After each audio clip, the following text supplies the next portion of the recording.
Ja, moram reči, da smo danes odigrali eno od slabših tekem v prvenstvu, predvsem zaradi tega, ker je bilo preveč tehničnih napak v samem sprejemu in oddajanju žoge, v preciznosti v pasu in ob toliko izgubljenih žogih je nepotrebno porabljena energija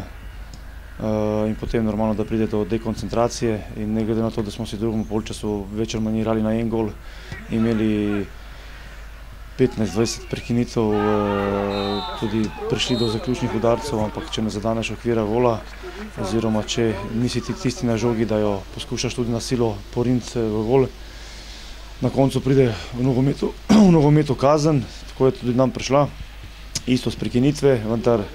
očitno so si danes igralci Simerja želeli bolj to zmago in na koncu so jo dosegli, jaz jim čestitam, mi pa seveda moramo na naslednjih tekmah pokazati malo drugačen obraz.